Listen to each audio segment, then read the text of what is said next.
and welcome to Barnstorming with Jason Ringenberg. This episode, and possibly on upcoming episodes, I'm going to talk about my new record, Rhinestoned.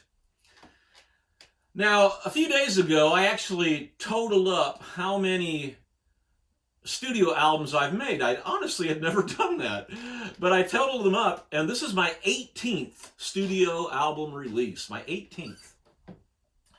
And folks, to be honest with you, no matter how many times I do this, the process still seems magical, important, something that I need to take seriously.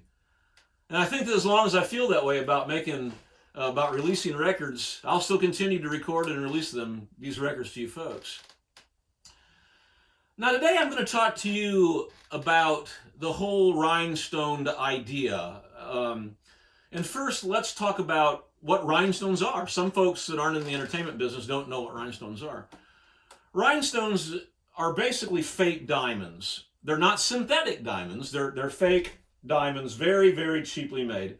You can go to any craft store in America and spend all day in one of those stores and not spend $50 buying, loads and loads of rhinestones. They're incredibly cheap. Some of them are even stick-on. And they also have, little prongs. You stick them into the cloth. It's a really interesting and an affordable way to make clothing sparkly and fashionable and have an impact. Now, in the 1940s, 50s, and 60s, country music artists used these rhinestones to great effect.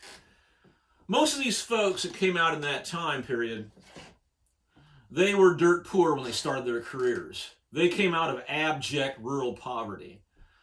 So when they got their record deals, they started making records, unless they had like immediate smash success, which most of them didn't. They had to go out and tour these little honky-tonks and clubs and bars all across the American South and Midwest and then the West Coast and up in the East. So they were playing these little dive places where nobody knew who they were. To make an impact then, they would take these cheap rhinestones, they would cover their clothing and their guitars and whatnot and their instruments with rhinestones. A lot of these folks were had such a DIY attitude about themselves, they would do this themselves. They would put these rhinestones on their clothing themselves. And of course there was also, great designers, the nudie suit people in California and a lot of folks in Nashville were designing great clothing.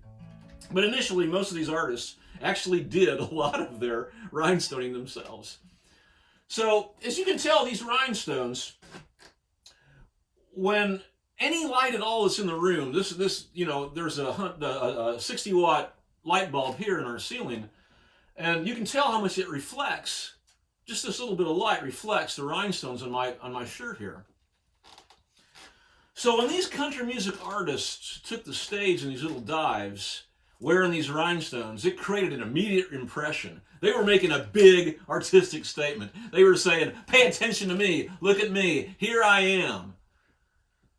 And these rhinestones would sort of create a focus on that stage for these people. Now this shirt here, which is the center of the whole rhinestoned imaging campaign, was made by Jen Rivas from Raleigh, North Carolina. Jennifer has made most of my clothing, my stage wear, for the past 20 years of my career, and done. She's a true artist. She's an incredible fashion and design artist. This shirt here is one of my favorites that she has done. She told me how many rhinestones there are in this, and I think it was several hundred on this shirt. This thing is a piece of work. And you can tell when I move, any little motion at all, just playing my guitar, it creates an energy. The light reflects off these rhinestones. Also like to thank Brad Williams, who made this cool rhinestoned, custom-made Jason Ringenberg guitar strap. This is absolutely fantastic. So thank you to Brad for that. So now when I take the stage, I'm going to be sparkly and glittery. When we started making the record, Rhinestoned, my initial concept behind this album was to show my relationship with Nashville and with country music, and also in a broader sense to talk about my own connection to music in general and how important that is to me. Now, as I wrote more songs, the concepts broadened and became deeper, but initially that's what this was about. And one of the songs that I wrote early on in the songwriting process was a song called Stoned on Rhinestones. I wrote this song, I started writing this song out at Sequoia National Park when I was an artist in residence there. I wrote all of Stand Tall in that process and a good portion of the Rhinestoned record as well during that time. So I had this song, Stoned on Rhinestoned. Now, during that period of time, I was envisioning Stand Tall as a high-energy singer-songwriter kind of record. To show my singer-songwriter chops along, but bring it to bear with a good, solid, rock and roll and punk rock energy. And that was the idea behind Rhinestoned, or behind Stand Tall. So when I came back and started sorting through songs for Stand Tall, I had this Stoned on Rhinestoned song, but it didn't quite fit the idea, so I sort of shelved it. And then when I started thinking about the Rhinestoned record, when we went into quarantine, all of a sudden I had all that time to spend, and, well, what should a recording artist do with a lot of time? Make a record. So that's what I did. And I pulled out the Stoned on Rhinestoned record song. It was written, like I said, back then at Sequoia, so it was heavily singer-songwriter. So what I did was I went through a process of de-Dylanizing the lyrics, de-Jasonizing the lyrics, if you will. And I sort of conjured up the ghost of Harlan Howard and tried to make it as country as possible. So I took all these lines and all these lyrics and made several country music references inside the lyrics. There's a lot of internal rhymes going on in this song as well. So I think that in the end, this is a pretty good country song and something that has been a central point of the whole Rhinestoned process. So here we are, my friends, coming right at you, stoned on rhinestones.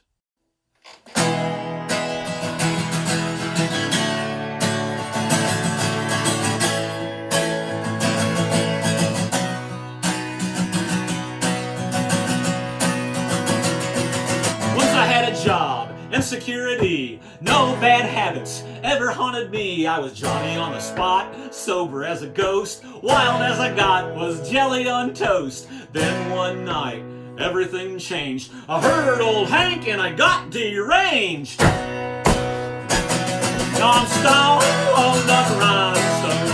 Nobody saw this coming. My baby said she is gonna leave me if I don't quit my guitar bumming. I'm stoned on the rhinestones with a Telecaster in my hand.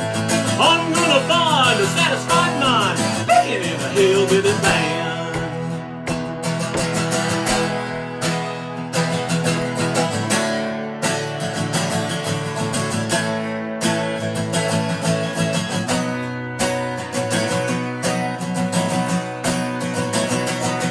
People get hooked on all kinds of stuff. Lives get ruined and relationships rough.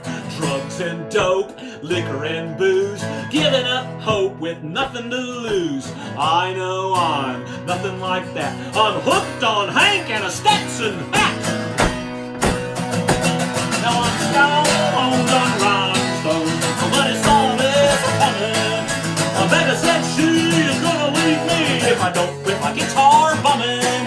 I'm stoned on rhinestones with a Telecaster in my hand.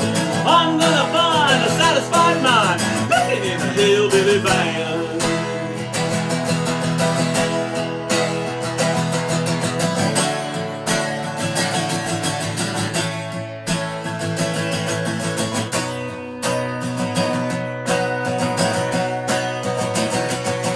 Once I had everything money can buy, a 3-story house reaching up to the sky. I rode down the road in a black Cadillac, had a big old yard and a pool out back. Then I heard honky-tonk blues. Now I'm in a honky-tonk paying my dues. I'm stoned on rhinestones. Nobody saw this coming. My baby said she's gonna leave me if I don't quit my guitar bumming. I'm stoned on rhinestones with a Telecaster in my hand. I'm gonna find a satisfied mind picking in a hillbilly band. I'm stoned on rhinestones, but it's always a-coming. My baby said she is gonna leave me if I don't bring my guitar bumming. I'm stoned on rhinestones with a Telecaster in my hand. I'm gonna find a satisfied mind picking in a hillbilly band. I'm picking in a hillbilly band. I'm picking in a hillbilly band. I'm picking in a hillbilly band. I'm picking in a hillbilly band. All right. Keep on picking in a hillbilly band, folks. And stay stoned on rhinestones.